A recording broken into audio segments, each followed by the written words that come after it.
So we're here with Alexis from A&S, one of my dear friends, big supporter of the NPLA. First of all, how's NPLA Conference Austin going for you? Spectacular. Every conference, the level is higher than the previous one. So I'm super glad to be here. Thank you. Well, I'm so glad you came out. You're not wearing your cowboy boots, but you wore them last night. And I'm going to wear them again tonight. Oh, I can't wait for that. So let's talk about A&S has grown a really nice business over the last few years. You've survived market pullbacks. You've survived the turmoil while other people have gone out. So tell me what's different with your focus that you've been doing differently, or what, said differently, why have you been able to succeed when others have failed? That's a very tough question, but I think what kept us always alive was to be cautious and to focus always on the borrowers. For us, it's a relationship business, so the type of relationships that you're gonna build and keep building during all these years is with tier A people, as we call it internally. So yes, of course we focus on the property and we want the property and the project to have a lot of sense, but nothing is gonna get there to the other side of the line if the borrower is not a healthy person. So we focused on borrowers, and the fact that we have decided to be balance sheet lenders, there has always been an edge for us because we've been able to be more flexible and to work with our borrowers if a situation came up. In this type of projects, situations arise all the time, and you have to be flexible. Well, that as a balance sheet lender, you're not underwriting to somebody else's guidelines. You're underwriting to your own. And in your case, if you trust the borrower, you've experienced with the borrower, you may waive something that you wouldn't waive for somebody else, which makes sense. It makes complete sense. I mean, it's like I won't do a loan to anybody that I cannot solve a problem having a cup of coffee. We can have all types of documents and whatever, but if we can have a coffee and solve the problem, then I'm not interested. That's it. It's old school.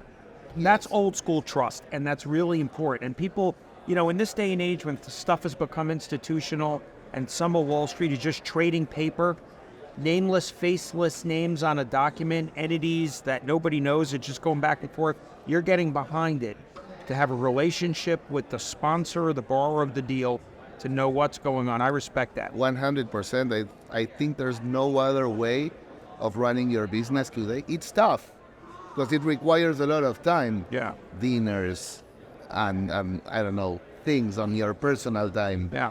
But I think it's a must today. Totally. So you're focused also, you guys do a lot of multifamily. Yes. Where is your focus on multifamily? What region of the country? So we like, of course, the Southeast, because that's where we are located. We're from Miami, and that's exactly, we understand that area very well. But for example, we are very strong in Florida, Georgia, in Tennessee. Those states have been really good with us. And would you do anything in the Northeast, New York?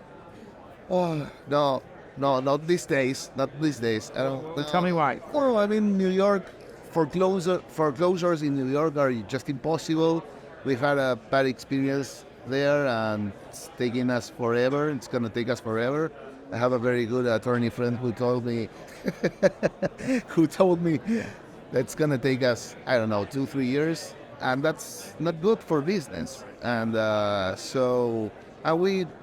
we focus on a lot of Class C multifamily, and there's more of those products in the states that I mentioned before. That's great. Now, I know you guys are really good at raising money outside the country and bringing it in. Yes. Talk about that process and how you keep those relationships, knowing that also takes effort. Yes.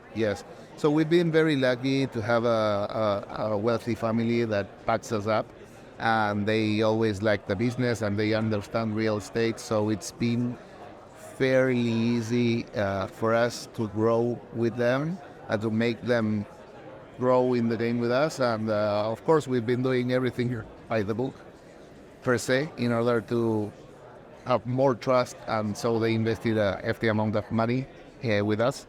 And basically, that's it. Because opportunities out like in South America where I come from.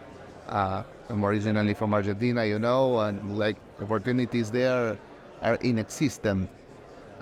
So Both from an investor standpoint, exactly. they can't get the returns. They're not protected like they are here. I mean, if you want, there's a lot of opportunistic business going on, but like if you want to build a nice business where you want to pour a lot of capital, a lot of equity, there's not enough business to do in South America. So I think they find it very, from a capital preservation perspective, they find it very attractive, and the returns are healthy, and they are nice returns. And I think at the end of the day, they are investing in real estate in the U.S. with all the, in a place where if something goes wrong, yes. For example, in New York, it take you 3 years to evict, to foreclose on somebody, but that's not the normal case in the rest of the country. So I think it's very attractive for foreign investors. Hey, are you Oh, sorry. Yes. And the tax benefits for foreign investors are massive. Massive. Massive. If structured properly. Yes. Oh, for the foreign investor coming out of the foreign country, Exactly. for investing in the U.S. Yes. Because the U.S. has foreign withholding tax, FIRPTA, Exactly. which you have to get around Yes. in order to make it worthwhile. But if you structure it properly, they end up paying almost nothing. That's great. Yes. That's great. So tax planning is really important on the fundraising side. Who runs the fundraising side of your business? Because you can't be a master of all. There's origination and there's fundraising. George runs. Yeah, George is more always in touch with the investors. I'm in touch with them too, but George is the one running the numbers. I'm a big fan of George, as you know. We talk George about is it. a great guy. I just want to know, so much. Private Lender Law respects your firm very much. We appreciate working with you. And I appreciate the personal friendships we developed. Thank you so much. Likewise, and we love you, and we are very happy that you stepped in this conference, and you are doing everything that you are doing for the industry. Thank you. Thank you, John.